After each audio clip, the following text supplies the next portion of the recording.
Good morning. Good morning. Welcome to 5 Minute Fresh Start. I'm Sebastian Lucido. We're going to look at Isaiah chapter 14 today. I've often said if we could experience 5 minutes in heaven or 5 minutes in hell to help us on our journey, what would I want? What would I want for not just me, but you? I would want to experience hell. I would want to see it. I'm never going to go there. I believe in Jesus Christ and heaven's my destination. But I think if I experience 5 minutes in hell, I think it would give me such a strong zeal to preach the gospel, to make others see that you don't want to go to this place. That salvation is so important. I know it sounds odd to you, but if you think about it, it makes sense. Well, God gives us an example. Most of what we learn about hell we find out from Jesus, but there are a few spots in the Scripture. In Isaiah chapter 14. Just before we talk about the fall of Satan, we may even look at it if we have time, God gives us a glimpse of hell.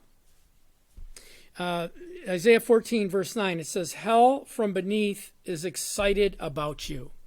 Wow, great opening statement.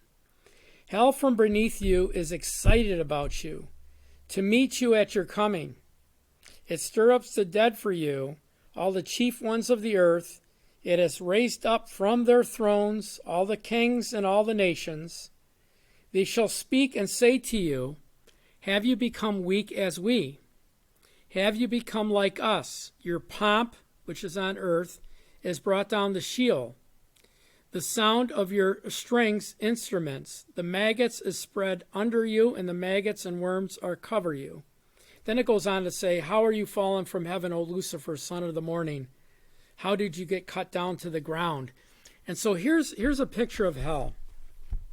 So it says here, if we just read it, it says, "Hell from beneath is excited about you." What's their excitement? What are they doing? It says, "To meet you at your coming."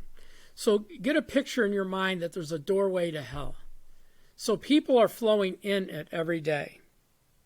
And so you're looking at the door and people are coming in from the earth. They're dying on earth and they're coming into hell.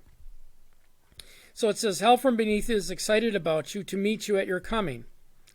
It stirs up the dead for you, the chief ones of the earth. It has raised up from their thrones all kings and of nations." So literally, all the athletes and musicians and actors and politicians and academics, all of the great business leaders and all of the great people with fame on earth, it's saying to meet you at your coming. So when they come through the door, there's an athlete who is on, in Sports Illustrated, who people wanted to be. There's an actor people wanted to dress like that person and be that person. And, politicians and academics, the chief ones of the earth, it has raised up from their kingdoms and their thrones.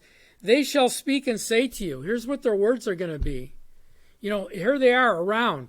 People that were in magazines and focused in journals, and they made documentaries out of and had all of these great accomplishments on earth, kings and leaders, right? Here's what they're going to say. Have you become weak like us? Are you now sharing eternity with us? Have you become like us?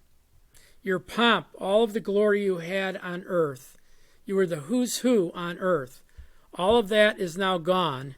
And it says, "In the sound of your stringed instruments," which literally means your glory is gone, right?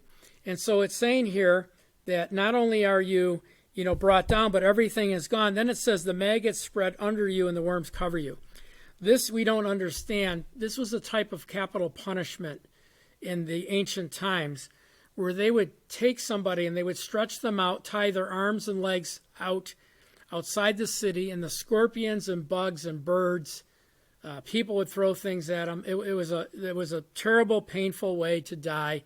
You'd burn up in the sun during the day, you'd freeze at night, and you'd be eaten alive, essentially. So, we can't understand that. They did when they wrote this. And so here's a picture of hell. Eternity, gnashing of teeth. And so what stands between a person going there and us? A person going there and a person going to heaven is us. I mean, we have the words of wisdom. We have the words of revelation of God, of Jesus. So any life we save from this, from going through that door and coming up with us, letting the angels carry us up to heaven. And so that's a picture of hell today. I'm sorry to end this week with that, but I think it's vital. If you don't understand hell and you don't understand what we're saved from, you can't understand salvation. So God bless you guys. Please share this with family and friends. Help us grow our audience, and you have a great day. I pray God's blessing upon everything you do, that your hands would prosper in all that you do. God bless you and have a great day. Thank you.